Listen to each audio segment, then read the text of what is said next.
Alana, how you doing? Doing good. How are you? Doing fantastic. Excited to have this conversation because I feel like your career is ahead of its time in that I live under a theory that graphic design, illustration is becoming a language, right? Like it used to be this specialty skill, right? Like let's go way hmm back. White dudes in button up shirts at a draftsman table, like doing everything by hand. Computers come in, that makes it for the wealthy. Then the computers get affordable. And now everybody's creating to the point where if you take probably any 10-year-old that has an iPad, they understand some sort of visual language that we used to call design, which used to be a skill set. Yeah. So you have someone like yourself who has, I don't know where you started out today, and I can't wait to hear, but you've developed a very signature style. And now when we look at your career, you are far from a traditional designer. You're working in entertainment, you're working in Hollywood, you're collaborating with lots of different people, you're doing your own stuff on the side, you're working with national brands. It's probably hard to be you, to bump into somebody at a dinner and they go, "So what do you do?" And you go, Oh my God. "How much time do you have?" Because I'm in that same group of how much time do you have? So let's just Yeah. start here. Is that a pretty accurate description of where you're at? Yeah, definitely. And it's kind of weird to hear someone say it back to me, and Yes. it's really humbling. So thank you. It was very kind. But yeah, so true. Like anyone with an iPad could be a designer. And like some people have that mindset of like, oh, you can't do it. My cousin could do it for me. And that's totally fine. But yeah, I feel very lucky to be where I am. I feel like I have no idea how I got here. Yes. I'm really grateful. The fact that I'm speaking at this conference, being a huge fan of Lincoln for so long, it's really cool. So yeah, get ready for a really crazy story, I guess, for my keynote, because I'm going to get into the details.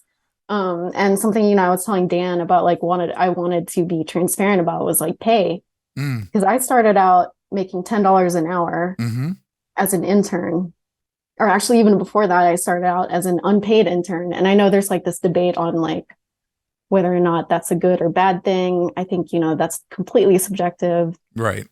I felt like it was a good choice for me, and that's definitely what kicked my career off. So Well, I mean, if you want to break into like something like Hollywood, for example, and you get yeah, an unpaid internship from a company that has billions of dollars, yeah, that seems unfair. But we both right. know that there's a firewall around the entertainment industry, and if you can go there for 3 months, 4 months, really prove your worth and meet some folks, it's pretty invaluable. I mean, it's way more than what pennies that they would pay you versus like opening up your network of people. So, where was your internship at? I started at this branding studio in Atlanta called Okay. Matchstick. Okay. Are you from Um, the South? Not originally. I'm actually an immigrant. I moved to California very briefly Mm-hmm. in the late 90s. I was born in the Philippines. Nice. But yeah, I moved to California, and then like my dad hated it and moved us to Georgia. Honestly, I love California so much. I was really sad to leave. Yeah. But yeah, so moved to Georgia. My dad still hated it. But I ended up staying or growing up there with my siblings. I normally talk to sons and daughters of immigrants. I normally don't get to talk to somebody who's like, not first generation, but them themselves came over. So that's exciting because normally it's like, at some point during the interview, I got somebody with tears in their eyes, like, "I know, but mom and dad sacrificed a lot for me to come over Yeah. here and do all these things." Yeah, it was hard. I had like a really thick accent when I first moved, and the South was not kind to me at first, Oh but no. Oh I no. like completely erased any sign that I was from somewhere else, of course, like beyond how I look. But I'm from Kentucky, Louisville, Kentucky, and my oh, first awesome. my first girlfriend was Filipino and in Kentucky. And Oh, so yeah. firsthand, I kind of have an idea. I mean, not nearly what you know, but I got to witness. I'm like, that's pretty interesting that everybody's like, "So where are you from?" It's like, Yeah, no, and I still get it today. And it depends on my mood. yeah, If I don't care, then I'll be like, oh yeah, I'm from the Philippines, whatever. But if like I'm annoyed and like I had a bad day, I'll be like, why are you asking me So that? But did you yeah. go to school for traditional design, like graphic design and illustration? Yeah, so I feel very lucky that my mom, her entire side of the family is very creative, more musically than I guess like in the sense of illustration, but she was very supportive of me. My dad wanted me to be a nurse, which is like the classic like Asian parent. Yeah. But my mom was like, no, she's going to art school, and she fought really hard. And of course, like I did, like art school is expensive, so Yeah. I had to like work really hard to get scholarships. And I think like the combination of those things allowed me to pursue like a major in graphic design at Savannah College of Art. Oh, nice. That's a great school to get to go to.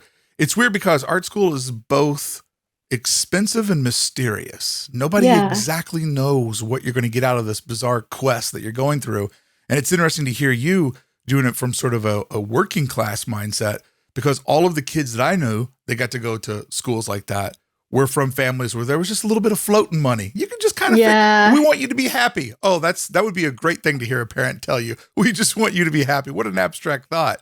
So it's interesting that you went as a working class folk that had to, get some scholarships and scrap it through that way.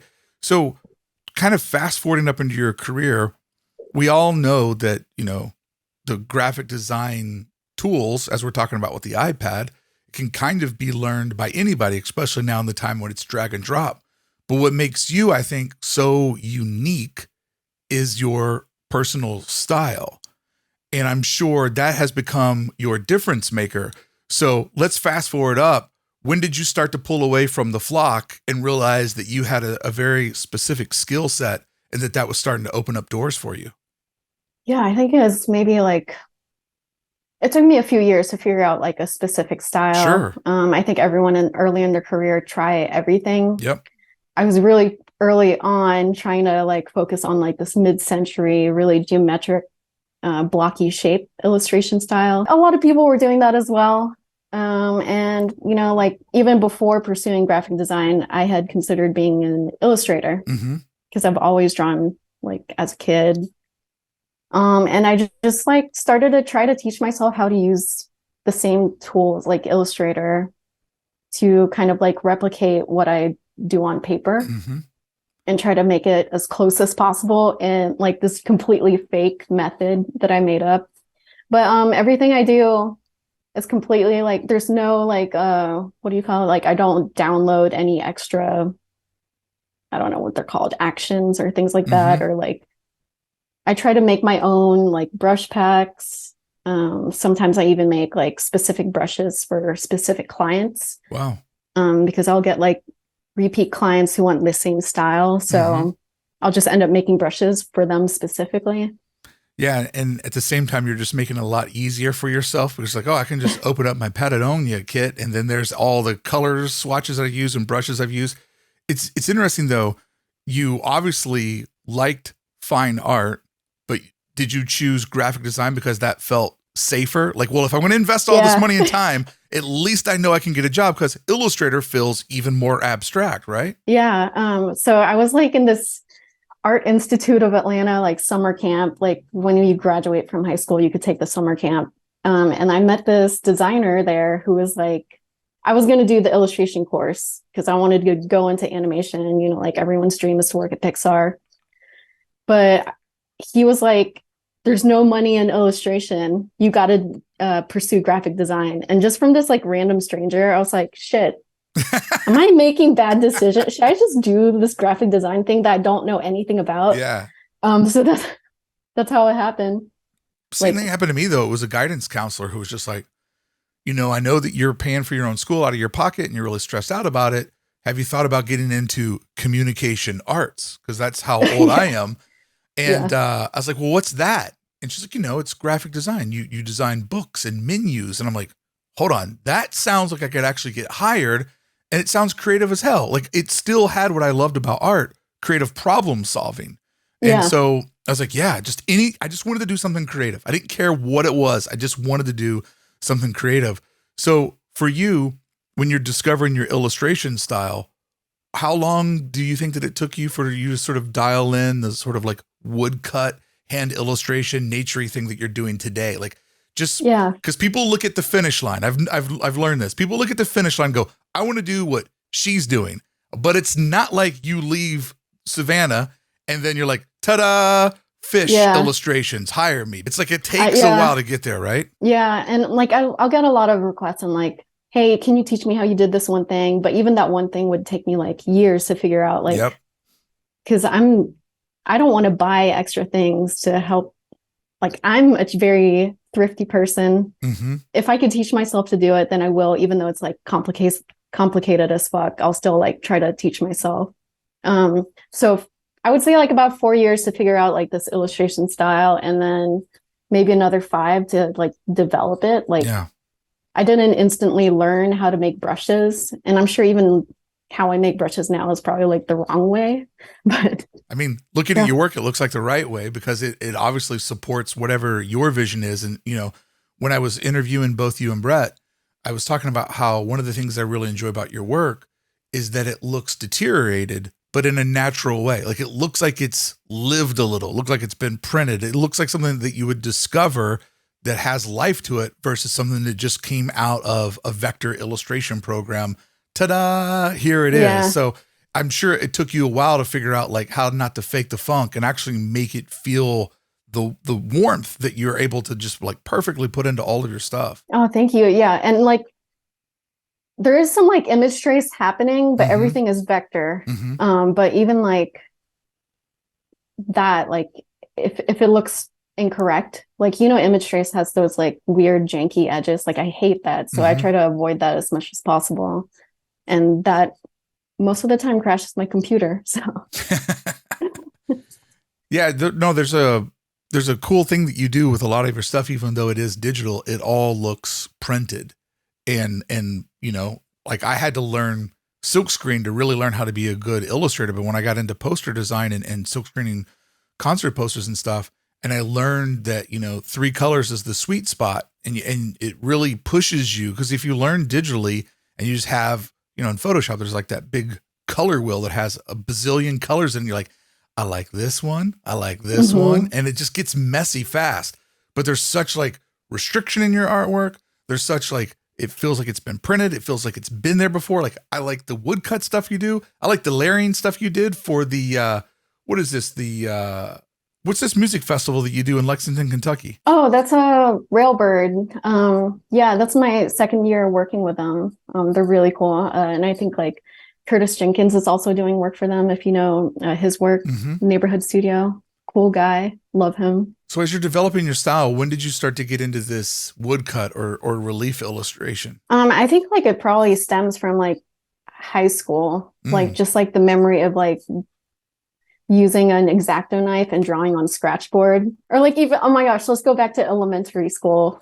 When you would like take crayons and like just cover a piece of paper and then cover it with black. Yeah. And then use your sharp pencil to cut in, remove the black. Yeah. It's probably like, that's probably where, if you go deep into my brain, that's probably like the core memory that built this style. I have such admiration for that because my brain just doesn't work that way. Like, I just don't see like extracting out of an object. Like, I see building it and then putting the shadows in it. I can't see like darkness and whittling out the light. Like, my brain doesn't work that way. Like, when I look at people that do sculpture, I'm just amazed. I'm like, that used to just be a block of ice or wood or clay. Like, my brain goes in one direction. It doesn't go in the other direction.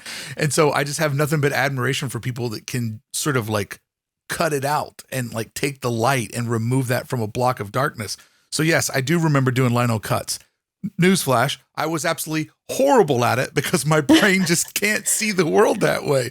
So it's like one of those things when you know you can't do it, you're like, I understand how it works. I've taken the class. I'm a screen printer. I've made hundreds and thousands of screens, but it still feels like a magic trick to look at the world in that reverse way for me. When did you start to really dial in that your art style paired really well with nature? I think like I go through a phase that I'm super obsessed with like every few years. When I first moved to Texas with my husband, we knew no one. We had 0 friends. So we're like, let's go camping. Let's go to all the state parks within like 500 miles. And like the first 2 years that we lived in Texas, I think we went to like over 50 state parks.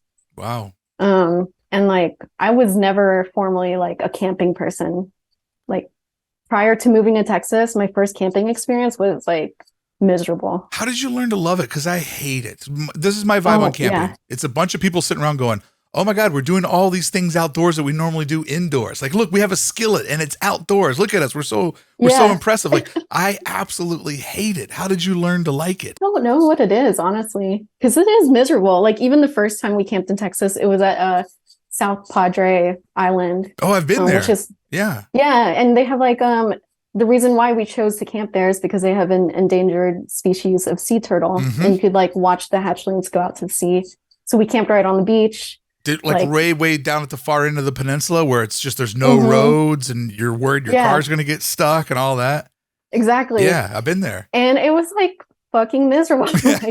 Like there were like fire ants everywhere. We Yes, like I know that leopard too. bites. We had like sunburns. Like, but like the fact that I got to watch this endangered sea turtle species, it's like the smallest sea turtle Mm-hmm. species that exists. It's like magical. So like there's part of camping that like is a little annoying, like, but I think what outweighs it is like the experience itself, whether it's like a view, like an epic view, or like, I don't know, you see like a magical creature. Like this past weekend, we went camping and we saw a deer, a skunk, and a marmot just like existing together. And we're like, oh my God, these three different animals, like, and they are obviously in this like small space, but they don't care. They're Yeah. like not fighting or anything, but just Yeah. like seeing that sort of Snow White experience like made it awesome. Yeah, it's rare you get the Snow White experience because nature is just so brutal. You know, It is, yeah. people that watch nature documentaries, I'm like, you know that somewhere around like the 20, if it's a half an hour, you know, somewhere around 17 minutes, this thing's gonna die or it's gonna be endangered or somebody's gonna eat it. Like don't fall for those little cute. Like the first 3 minutes were like, here's the mom walking through the desert, and then you see the babies. Yeah. Like, dude, this always goes someplace brutal because nature is like. I know humans are horrible, but man, nature gives us a real run for our money because it's so brutal. So I like that you got to see the Snow White version of it. When you got into fishing, did that open up like another part of your brain about, hey, like this is a very graphic thing that I'm doing? Because if you really think about a fish, there's patterns in it. There's a shimmer to it. Like what color is the fish? You know, like Yeah. it changes colors as the light hits it. They're a very symmetric animal. Like it's a pretty beautiful thing that most people have only thought about like, well, chickens circle, so fish is square. Like that's kind of how we end up thinking about it most of the time. But I mean, I know that you're an avid fisher. Is it fisherman? Is that, or fisherwoman? How do I say Yeah. that? I'm like, whatever people want to call it is fine. Like, I'm not like, oh, I'm a fisherwoman or like whatever. Like, I'm fine with whatever you want to call me. I like fishing. That's all that matters So to you're an me. avid person that likes fishing. Yeah. How did that creep into your artboard? So my husband is like, he's like the reason why I'm outdoorsy. He grew up in Alaska. Like his family used to fish for sustenance. They used Oh, to whoa. can salmon they catch. Like when he was like 7, he had to fish to help like catch salmon to like sustain through winter, you know, things like that. Wow. Meanwhile, I'm like, when we met, I was like, I hate the outdoors. I don't like being outside. I like being comfortable. I like air conditioning. Mm-hmm. But because of him, like this whole new world has opened up for me. And it's like a really huge part of our relationship. But fishing, he wanted to learn how to fly fish. Uh-huh. So as a surprise to him, I booked a fly fishing guide who taught both of us how to fly fish. Nice. Yeah. And like, oh my gosh. And I'll like in my talk, I'll share my very first fish, it was tiny ass sunfish. But yeah, it was so much fun. And I don't know what it is about it, but it's like for me, it's very like meditative. You have to be really focused on your motions, and it's not just like casting a line and then chugging a beer, you know, like you have to be very like in tune with the wind or like the direction of water or like the surroundings around you. Like, are there trees behind you? Or like the temperature. There's like so many factors you have to like consider when fly fishing. And I think that's what I really enjoy about it. So you've just exhibited what I think makes you and many other people a great designer. And we'll backtrack this with what you did with your husband as a great partner. Your husband wants to get into fly fishing. And instead of just rolling your eyes at it, you not only figure out how he can do it, but you join him in the pursuit. And I feel like to be a good creative, you need to A, be curious, and B, you have to have empathy, because our curiosity is what makes us go, I've never done that before. Can I do it? And if I do it, what's the best way to do it? And then the empathy is, I want to solve this for myself, for my clients, for a consumer. Like, so when you look at how you paired up with your husband and went into the trenches on this thing that, you sounded a lot like me earlier. I love air conditioning. I love indoors. Yeah. I love electricity. So for you to go on this journey and to like open yourself up and do this with somebody that you love and have this new experience, I find it pretty beautiful that you were doing something entirely for somebody else. And look how it's rewarded you in that you love fishing. It's become a big subject matter for you. And it's led to some of your biggest design gigs that you've ever gotten. Yeah, absolutely. And I think like you nailed it. Empathy is number one, like, especially with working with clients. And I think like advice to younger designers, where I used to be at a point where someone gave me feedback and I'm like, I don't want to change this. I really love this design, but today, if someone wants me to try something else, like, why wouldn't I? Especially if they're paying me to make the change. Like, why am I so obsessed in this one thing that is probably way more important to this other person I'm making it for? They can't do it. That's why they've hired you. And it's not necessarily all about your vision. You're bringing to life their vision for a skill set that they don't have. So I've tried to look at that sometimes and not take it so personal, but every gig's different. Sometimes you get hired just to be you, and then they try to put you in a box. And then other times it is a more collaborative nature. So let's back up for a second. You're working in Google and tech, and I'm assuming you're making tech money. Was there a part of you that thought, fuck, I can just ride this train till 55. Like I'm like, oh my God, this is the rest of my life. So when you're like, hey, this is the rest of my life. And somebody's like, actually that ends in 90 days or 30 days or Friday. How was that for you to deal with? Insane. Scary. So like, at that point, I've already had like friends, family members, like tell me like, hey, I was laid off. And like Google at that point felt like one of the last ones to not lay people off, but like I knew like something might happen. So I think it helped to talk to people about their experience getting laid off. And that kind of like helped me tone down the freak out level when it actually happened. But it was a crazy experience finding out like I no longer had a job. How much heads up did you get? 0. I was locked out of my oh my God. Locked out of my laptop. I got an email on my personal email address and I was like, oh, this is fake. And then I go on my work computer and it was completely wiped. It was pretty crazy. Were you working remotely or in the office? Remotely. So when we're talking about all this, you're like the recent Google layoffs. Like this isn't something happened to you 3 years ago. This is like 3 months ago. So you're part of that big post-COVID fallout layoff. Yeah, absolutely. And like, that's like another way I found out, or like kind of like confirmed that it was a real layoff, is because when I couldn't log into my laptop, I looked on like the New York Times and there you go, 10,000 Google employees laid off. And it was like, oh, fuck, it's real. Wow. I'm one of those people. So are you still in Texas? No. So actually, okay. So part of a big chunk of my career is working in tech. So before Google, I was actually at Amazon AWS. Okay. And I took that job because during COVID, I was still freelancing. But you know what happened with COVID? Everyone lost their projects. All the restaurants closed down. Like people kind of like cut their budgets. So I had no work for months. And I was fishing every day and that was fucking awesome. And I wish I could relive that. But yeah, money started to kind of get tight because, like I was starting to pull into my savings and I did not want to continue doing that. Yeah.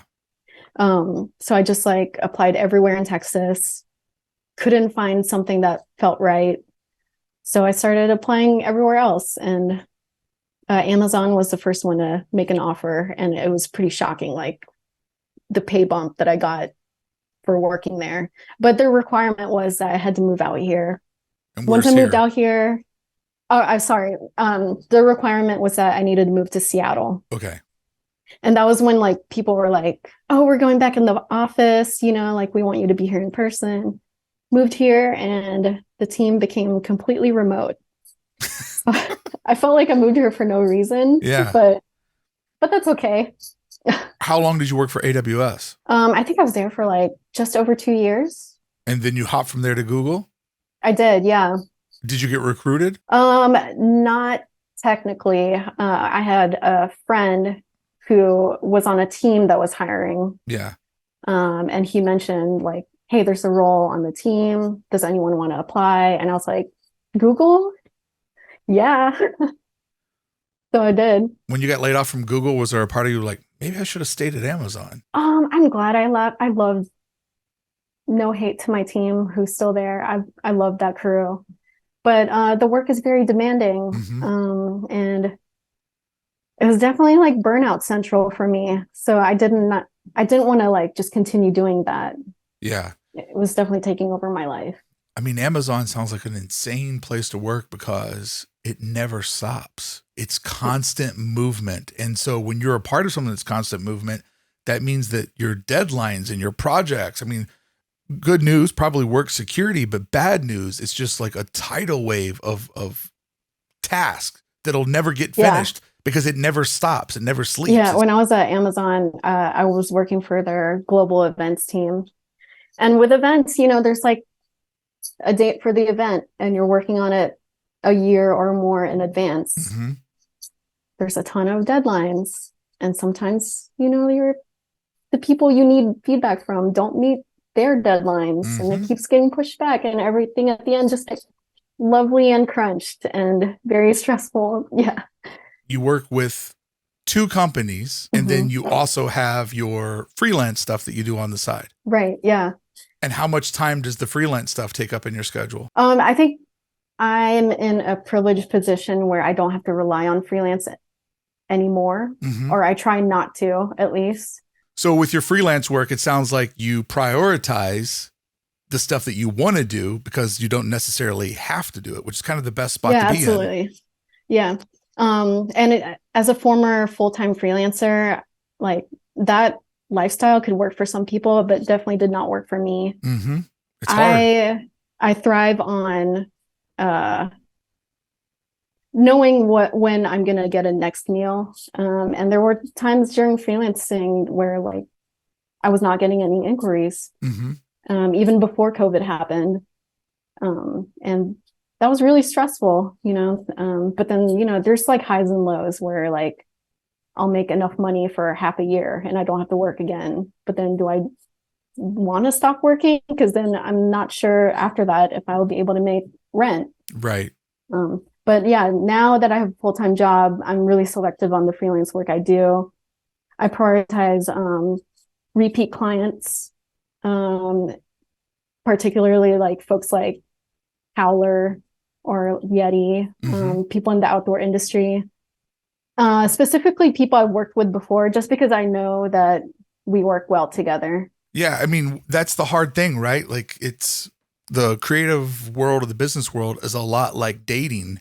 And if you always are working with new clients, you're always going out on new dates and you're always trying to kind of figure out the rhythm of like how this person talks. And when they say, we want you to do something crazy, like how crazy is their idea of crazy? So it's like, once you get a job done and you understand sort of that person, the speed that they run at, you know, their descriptions and how their expectations, it just makes it like, yeah, I would like to keep working with this person because kind of a lot of the hard part is already out of the way and we can just get to it a lot faster. Yeah. And like, for most of my repeat clients, I like end up like being very loose with our contracts, you know, like if they're asking for revisions beyond what I promised, you know, like I like working with them. Why not? Why don't I just like do this extra round for them, you know?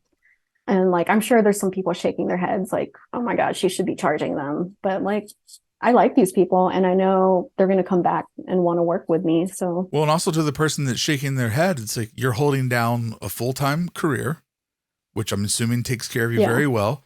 So you've got the right to pick what you want to do. And it sounds like you like working with these clients. So keeping them happy means that they'll bring more work back to you. And so, Yeah. it's like you don't have to get into the nickel and diming on every round of revisions, but you also don't have to get into the like, hey, like I really need this project that's supposed to be done April 1st to wrap up by July 1st, because until it's done, I don't get that second half of money. And until I don't get that second half of money, I'm kind of over here floating, because like what you talked about earlier, there's nothing that feels better than putting money in your savings account. There's nothing that feels worse than taking it out. Yeah. And that sucks so bad when you're in like, oh, I'm paying for my bills because my client can't wrap up this job or pay me.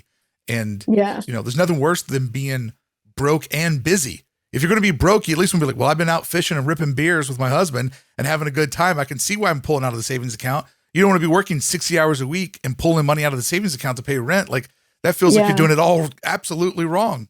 And, like some people have figured it out. I have a few friends who are full-time freelancers who are absolutely crushing it. Yeah. So like, I'm glad that they found like what the right chemistry was, but I was not able to figure it out.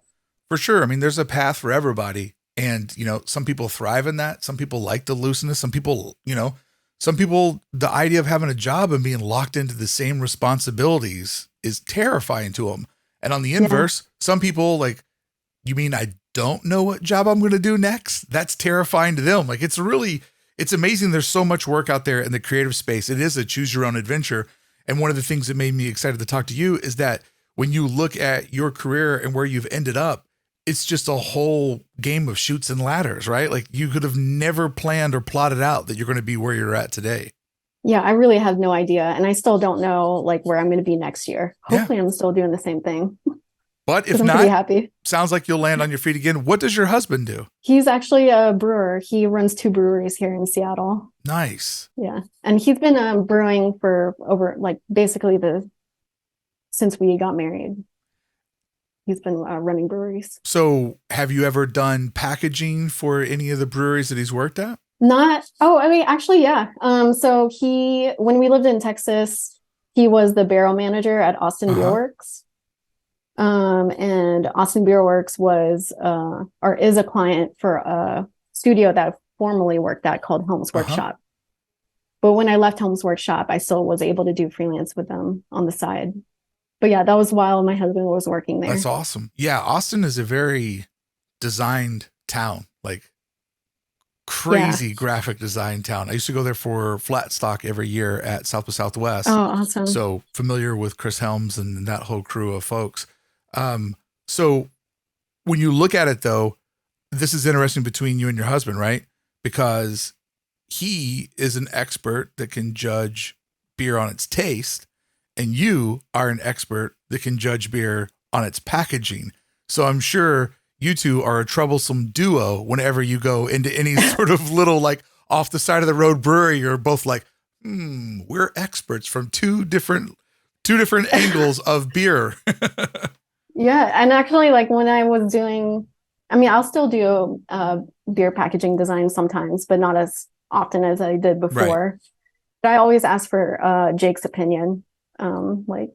And sometimes I'll even ask him like for a specific beer style, like, okay, what does that actually taste like?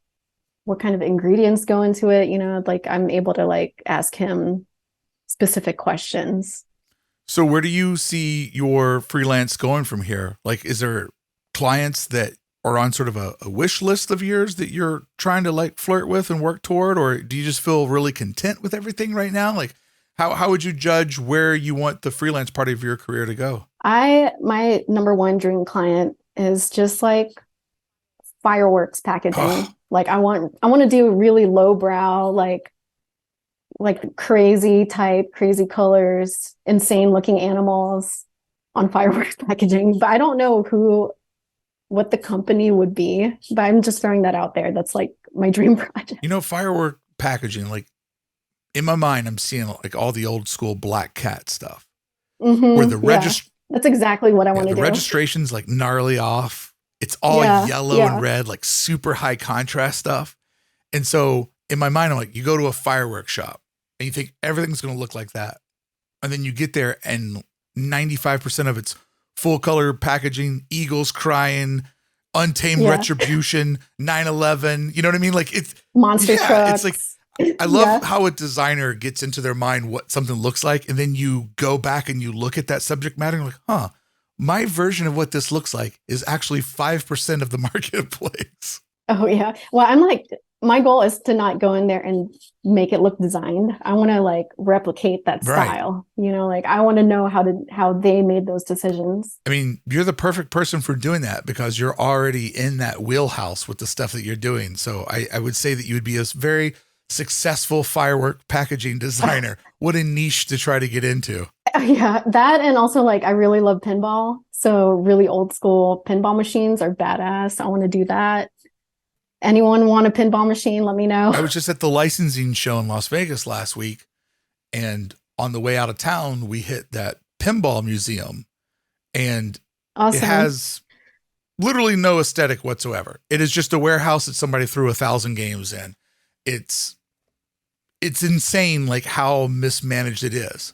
But that being said, walking through there and being able to look at all the machines, both the ones that work and the ones that don't work, it's wild how many of the old school pinball machines, I could literally see the tape marks where they had spray painted the bodies of them. Like you could see the overspray where a little bit of that spray paint got underneath that blue painter's tape. Like the old 70s machines, you could tell that like folks were just making them in a garage and shipping them out as fast as they could. Like there's such an art to the old school ones before it all became like ultra slick. I also could see you crushing in that design aesthetic as well. I would love to work on a pinball machine. There's like, I forgot the designer's name who works for Wes Anderson, but she got to do a pinball machine for one of his films. And like, when I saw her pinball machine, I was like, damn, that would be a really cool project. So at Into the Woods, you and Brett are doing something that's very, I think, abstract for a lot of people in that you're going out into the actual woods with a group of people to do like sort of drawing in or illustrating in nature. And it seems to me, forgive me if I'm wrong, but it's sort of like resetting the mental stimulation of the brain to get a different perspective on things than just sitting at this desk where the person at home creates 8 hours a day, 6 days a week. Yeah, absolutely. And you know, like what I feel like Brett and I were talking about, like, what should we do for this workshop? What's something that like people can't, or people have never been offered in the past? We're going in the middle, not really in the middle of nowhere. Skamania is beautiful, but we're away from the city. We're in this like beautiful area that has trails. Like, why can't we take advantage of that and kind of share with people the source of inspiration for both Brett and I? You know, like he and I, we do a lot of work in the outdoor space. And the reason for that is because we do a lot of outdoor activities. So we're letting people tap into our illustration process and how we gather inspiration outdoors, like what our methods are on like translating what we see to something on paper. But yeah, I think it's going to be like really grassroots, untraditional, hopefully untraditional. I don't want people to think like they could do this sort of workshop anywhere else. You know, when you do a workshop, people put up money and they put up their time because they think that you're going to teach them something. Like that's the whole idea, right? You want to learn from somebody that you respect. And I love that you guys, you know, teach a good workshop, there has to be a certain amount of vulnerability that you're willing to put up, that you have to show people like something intimate that you understand about the creative process. So for you all to go into the art of discovery and how you discover nature and then translate it into illustration, you know, most people start workshops with like techniques, you know, like these are the brushes, these are the pens, this is how I do these 10 things in Illustrator that make things go faster.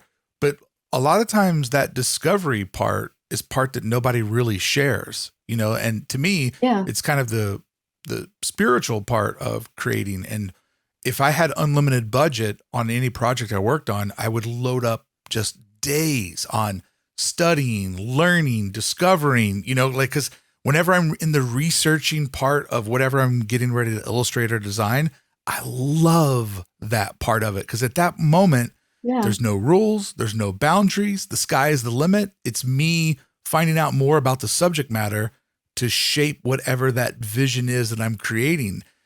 You don't see most people that are willing to share that part of the creative process. And I think it's pretty cool that you and Brett are opening up that part of how you guys have been able to both be, pretty outdoorsy folks that also reflect that back in your artwork. Yeah. And it's interesting because like no one even, or at least like from my experience going to art school, no one teaches that. Like no one teaches like how to find inspiration. They kind of just like give you a project and then you run with it. I think it's because it's one of those things where a lot of creatives feel like, hey man, either you're inspired or you're not, And I think there's kind of that attitude. And I agree with it to some level, because everybody went to art school or design school with somebody where you'd look over your shoulder and be like, I don't know why they're here. They're not going to make it. Like they don't have the ideas. They don't have the flow.